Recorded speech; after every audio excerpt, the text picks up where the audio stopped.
Hi everyone, welcome to my channel. இன்னைக்கு நாம standard 10th maths chapter number 1 relation and ஃபங்க்ஷனில் example 1.10 வந்து பார்க்க போகிறோம். கொஷின் என்ன கொடுத்துருக்காங்கன்னு பார்த்தீங்கன்னா, வெர்டிக்கல் லைன் டெஸ்ட்டை யூஸ் பண்ணி கொடுத்துருக்க ஃபாலோயிங் கர்வ்ஸ் வந்து ஒரு ஃபங்க்ஷனை ரெப்ரசன்ட் பண்ணுதாங்கிறத கண்டுபிடிக்க சொல்லியிருக்காங்க.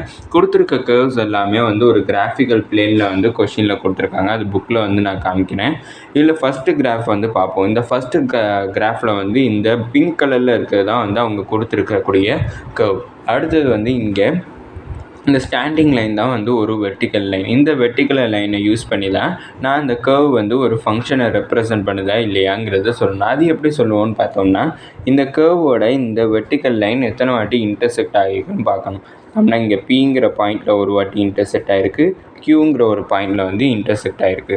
எப்போதுமே ஒரு வெர்டிக்கல் லைன் வந்து ஒரு கர்வில் ஒரு இடத்துல மட்டும்தான் வந்து இன்டர்செக்ட் ஆகணும். ஆனால் இங்கே பார்த்தோம்னா 2 இடத்துல வந்து இன்டர்செக்ட் ஆகிருக்கு.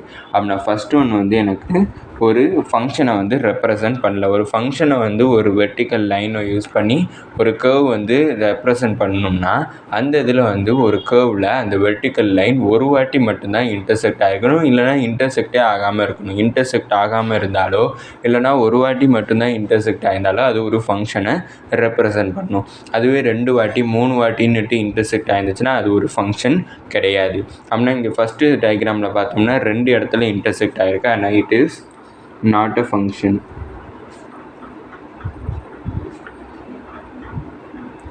இதை நம்ம கண்டுபிடிச்சாச்சு. அடுத்தது செகண்ட் கிராஃப் வந்து பார்ப்போம். செகண்ட் கிராஃபில் பார்த்தீங்கன்னா வெர்டிக்கல் லைன் இந்த இடத்துல இருக்குது. இங்கே யூ ஷேப்பில், அதாவது இதை பேரபோலான்னுட்டு சொல்லுவாங்க. இந்த பேரபோலா வந்து ஒரு கர்வ். இந்த கர்வ் தான் வந்து எனக்கு ஒரு வெர்டிக்கல் லைன் டெஸ்ட்டை யூஸ் பண்ணி கண்டுபிடிக்க சொல்லியிருக்காங்க. மொத்தம் 2 வெர்டிக்கல் லைன் வந்து கொடுத்துருக்காங்க. இங்கே ஒரு வெர்டிக்கல் லைன் இருக்குது, இங்கே ஒரு வெர்டிக்கல் லைன் வந்து இருக்குது. இப்போ இந்த பார்த்தோம்னா இந்த இடத்துல மட்டும்தான் இன்டர்செக்ட் ஆகுது கர்வில். அப்படின்னா எனக்கு ஒரு இடத்துல மட்டும்தான் இந்த வெர்டிக்கல் லைன் வந்து கர்வில் இன்டர்செக்ட் ஆகுது. அப்போனா இட் இஸ் அ ஃபங்க்ஷன்.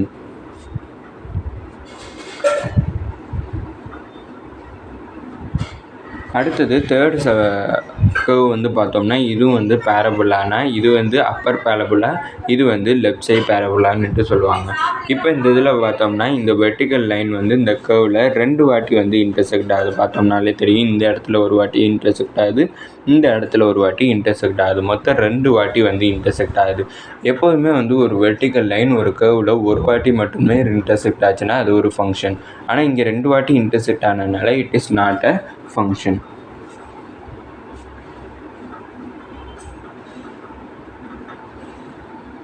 இப்போ இதில் மொத்தம் 3 டயக்ராம் தான் கொடுத்துருக்காங்க. 3 டயக்ராமுக்குமே வந்து ஆன்சரை வந்து நம்ம கண்டுபிடிச்சிட்டோம். இதோட இந்த வீடியோ முடிஞ்சிச்சு. மறக்காமல் நம்ம சேனலை சப்ஸ்கிரைப் பண்ணி சப்போர்ட் பண்ணுங்கள். நீங்கள் கொடுக்கக்கூடிய ஒவ்வொரு சப்ஸ்கிரைபும் எனக்கு மிகப்பெரிய சப்போர்ட்டாக இருக்கும். வீடியோ பிடிச்சிருந்தால் லைக் பண்ணுங்கள். ஏதாச்சும் டவுட்ஸ் இருந்தால் கமெண்ட் பண்ணுங்கள். தேங்க்யூ.